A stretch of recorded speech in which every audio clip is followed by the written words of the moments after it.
Photos by Anita Aguilar UNIONDALE, NY. When you take the train from Manhattan to the US Open, you have a pretty good idea that you're going to a tennis tournament.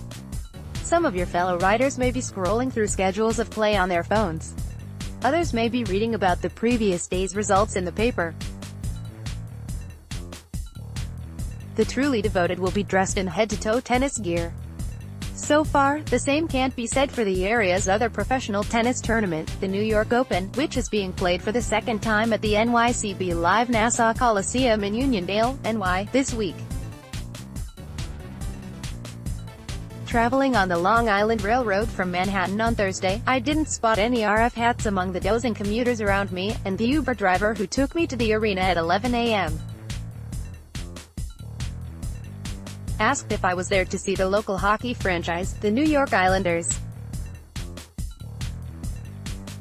The Isles play their games at night, but it wasn't an unreasonable question. The team's fans have been known to tailgate all day in the parking lot, in the dead of winter.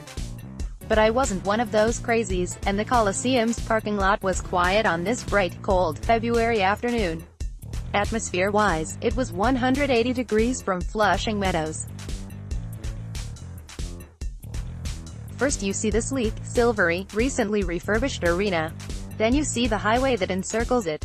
Then you see two hulking hotels, a Marriott and an Omni, that sit on the other side of that highway. And that's all you see. Last year, Adrian Mannarino told the New York Times that if he hadn't had his girlfriend along during the tournament, he might have killed himself from boredom. And he made the semis. Of course, not every player feels that way. This year top-seeded John Isner, who loves his hockey, said the cold and quiet in Long Island made for a nice change of pace from the tour's regular hot spots. He also liked the way the tournament had laid down its trademark black courts. Taking my seat a few rows from those courts on Thursday, I tended to agree with him. The New York Open, which is run by GF Sports, the company responsible for the Spring Exos at Madison Square Garden, is a bang-up production job. That starts with the Coliseum itself. Originally built in 1972, the barn, as it was affectionately known to the locals, underwent a 2-year overhaul and reopened in 2017 with a new metallic exterior, and 14,000 movie theater-style seats.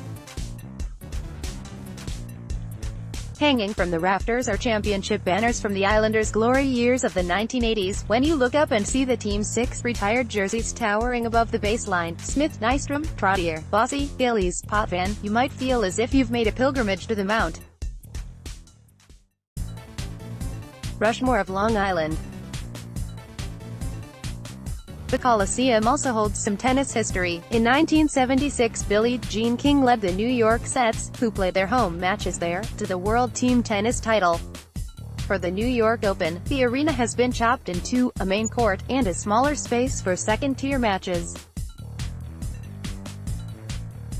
The surface and the surrounding stands are black, which makes for clean, high-contrast photographs. The tournament's logo is starkly contemporary, and no promotional stone is left unturned. The seats where the players sit on changeovers are labeled the Player Recovery Zone, and sponsored by the Hospital for Special Surgery.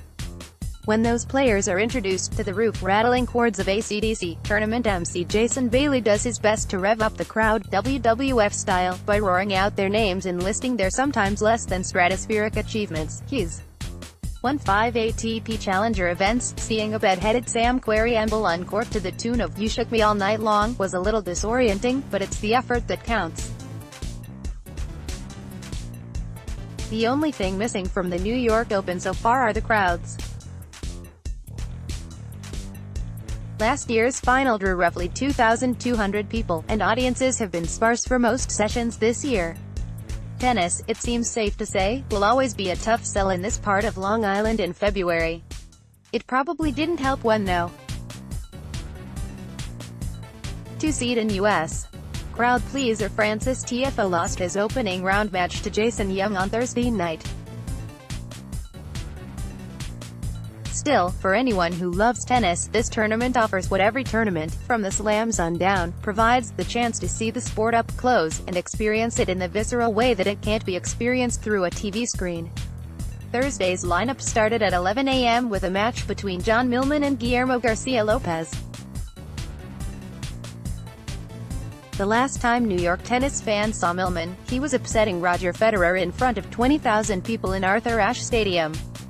Now the 37th-ranked Australian was playing in front of a couple hundred people in a pin-drop quiet barn. But while Millman-Garcia Lopez wasn't a marquee matchup or a broadcaster's dream, it was a riveting slugfest in person. Here you could see, on Garcia Lopez's strained face, the raw physical effort that went into something as seemingly simple as hitting a one-handed backhand. Here you could see the spasms of frustration that overtook Millman as he fell behind in the third set, and couldn't quite catch up. Here you could see the buzzing pace and line-clipping precision that went into every one of their shots. Here you could feel Garcia Lopez's relief when he finally held off an 11th charge from Millman. Here you could see the life-or-death battle that will always be at the heart of tennis appeal. It's there, at the New York Open, in the middle of Long Island's vast expanse, for anyone who wants it. ATP Rotterdam, Monday to Sunday, 2/11 to 2/17. See Marin Cilic, Kani Shikori, Karen Khachanov and Stefanos Tsitsipas live on Tennis Channel Plus beginning Monday, 2/11 at 6:30 a.m. Eastern Time. ATP New York, Monday to Sunday, 2/11 to 2/17. Watch Frances Tiafoe, John Isner and Alex de Minaur live from New York starting Monday, 2/11 at 11 a.m. Eastern Time. WTA Doha. Monday to Saturday, 2/11 to 2/16, starting Monday, 2/11 at 7:30 a.m. Eastern Time. Catch live coverage of the Qatar Total Open featuring Simona Halep, Karolina Pliskova and Angelique Kerber. ATP Buenos Aires, Monday to Sunday, 2/11 to 2/17. Catch the action from the Argentina Open including Dominic Thiem, Fabio Fognini and Diego Schwartzman.